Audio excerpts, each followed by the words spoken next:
Well, let's move on to other news now. And after Prime Minister Benjamin Netanyahu reiterated that Israel will move ahead with its Rafah operation and not give in to Hamas's demands, which would be a terrible defeat for his country and a great victory for Hamas. Now, in the latest, the Israeli army has called on Gazans living in Eastern Rafah to head to an expanded humanitarian area in Gaza Strip, in Khan Younis and in the Al-Mawasi area. Now, according to the IDF, this expanded humanitarian area includes, it says, field hospitals, tents, and increased amount of food, water, medication, and additional supplies. Israel says some 100,000 Gazans are being evacuated from Eastern Rafah, further adding that calls to evacuate will be conveyed through flyers, SMSs, phone calls, and media broadcasts in Arabic. Now, the Israel has issued these guidelines ahead of an expected military operation in the southern Gaza city.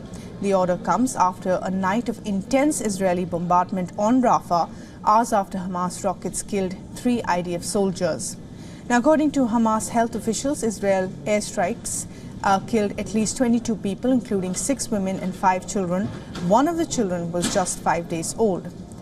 And according to more reports, at least 9 people were killed in a single strike that hit a residential house. The Israeli military has confirmed the counter-strike, saying it struck the launcher from which the Hamas projectiles were fired, as well as a nearby military structure. Following the Israeli airstrike, which wounded Palestinians, they were taken to a nearby hospital.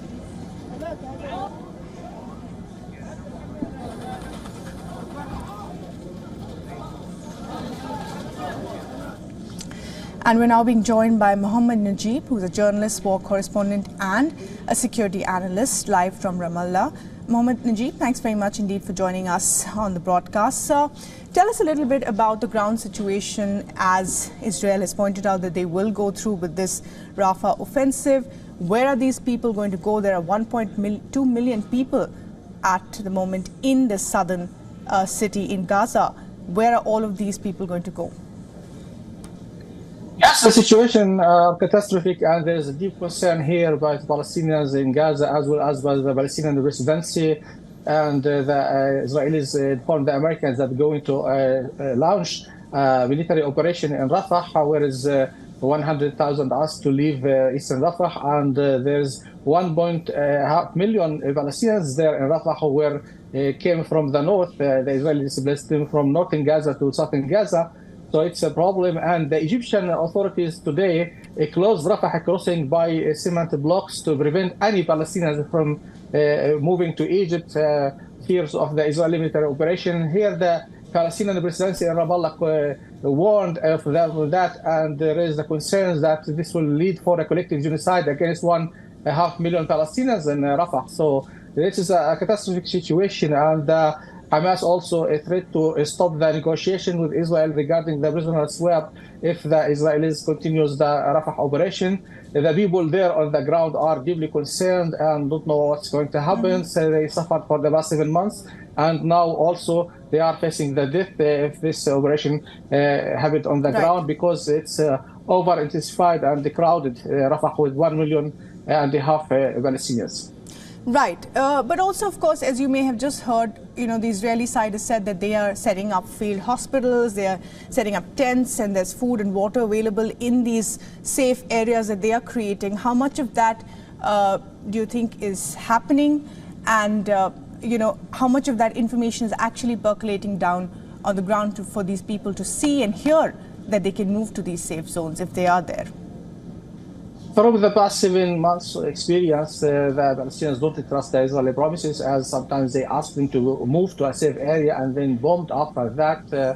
And the Israelis said it was by mistake, or they find an excuse for that. So the Palestinians don't feel safe either stay at Rafah or move to another areas. And they can't move the 1.5 million. That requires weeks. And the Israelis were also want them to pass through security check to find those who are passing there.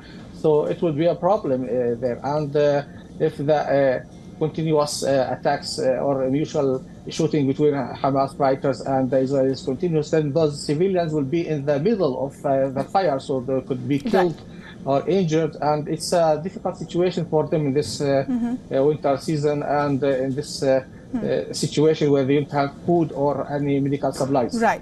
My final question to you, what are the larger ramifications if they go through with the Rafah offensive, given there is a hostage deal that is also, being negotiated at the moment, and there are, of course, the Iranians at play as well as the strikes that are taking place on the Hezbollah side as well in the Lebanon, in the south? Here, there's a belief that the Israeli Prime Minister Benjamin Netanyahu is a response to the right wing of Itamar Ben-Gvir and Bezalel Smotrich pressure on him to launch Rafah a ground military operation more than there is a security need, because right now they said they didn't achieve the target. And what are the target in Rafah?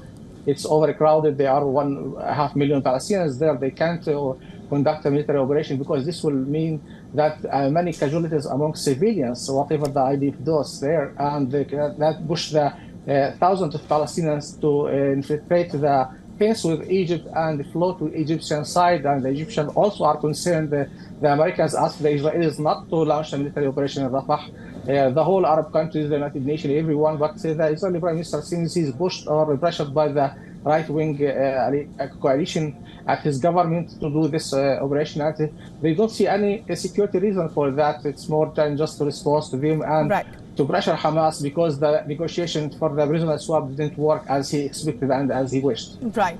Mohammed Najib, thanks very much indeed for joining us on the broadcast and sharing your thoughts today. Thank you. For all the latest news, download the WION app and subscribe to our YouTube channel.